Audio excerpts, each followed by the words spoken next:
काय फरक वाटतोय त्या फोटोमध्ये? तुम्ही आहे तसेच आहात, मात्र एनर्जी डबल झालेली आहे.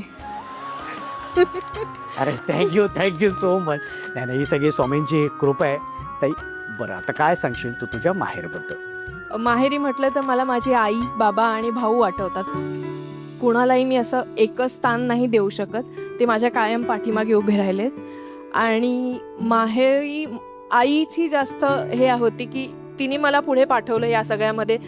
म्हणजे नृत्य करण्यासाठी कायम पाठिंबा दिला आणि तिची मी कायम ऋणी आहे. तुझ्या बोलण्याला कळलं की तुला नृत्याची आवड आहे आणि ती आवड हो आईकडनंच आलेली आहे. हो हो हो. पण काय सांगशील लग्नाबद्दल? कसं जुळलं? लग्न माझं लव्ह मॅरेज होतं. ओके. झालं लग्न. सासरी आले. सासरी मला दुसरे आई बाबा मिळाले आणि दीर. जसे म्हटलं ना, ते माहेरी 3 जण होते, तिथे सासरी पण माझ्या 3 जण कायम उभी आहेत. आणि फक्त एक गोष्ट बोलायचं झालं तर मी लव्ह मॅरेज केलं आहे.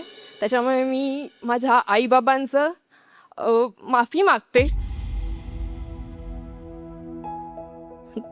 की मी कधी चुकले असेल तर. एवढंच मला बोलायचंय. पण मी हेही म्हणेन की माझा नवरा आणि सासू सासरे आणि हे ते कायम माझ्या पाठीशी उभे आहेत. पण मग आता तो विरोध अजूनही आहे? नाही, त्यांचा विरोध जास्त वेळ नव्हता. त्यांनी दोघांनाही आम्हाला स्वीकारलं आहे. आणि ते आत्ता मला असं वाटायला लागलंय की ते जास्त करून जरा जावयाकडे जास्त लक्ष असतं आणि सुनेकडे कमी आहे, म्हणजे मुलीकडे कमी आहे. नक्कीच ताई. आणि मला असं वाटतं की तू नशिबान आहेस की असं सासर तुला मिळालंय आणि असं इतकं प्रेम करणारं सुद्धा माहेर तुला मिळालेलं आहे. खूप छान वाटलं तुम्हाला दोघींशीही बोलून. आणि आता आपण जाऊया या माहेरच्या गोड आठवणीनंतर आपल्या पुढच्या खेळाकडे. एकदा जोरदार टाळ्या होऊन जाऊ देत. आणि माहेरच्या आठवणीनंतर आता सुरू करूया आपल्या या पुढच्या खेळाला. या खेळाचं नाव आहे एका बुक्कीत वेफर्स बुट्टी.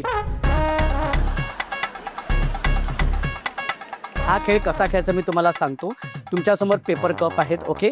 तो पेपर कप घ्यायचा आहे, असा हात आतमध्ये घालायचे पेपर कपच्या. ओके. आणि अशा पद्धतीने वेफर्स उचलायचे. हे अशा पद्धतीने वेफर्स तुटले नाही पाहिजेत. आणि असे उचलून अशा पद्धतीने ह्या पुढच्या ह्या बुट्टीमध्ये आणून टाकायचे. पुन्हा यायचे, पुन्हा उचलायचे आणि पुन्हा यायचे. ओके. अशा पद्धतीने जास्तीत जास्त वेफर्स गोळा करायचे. हा ताई लक्षात घ्या.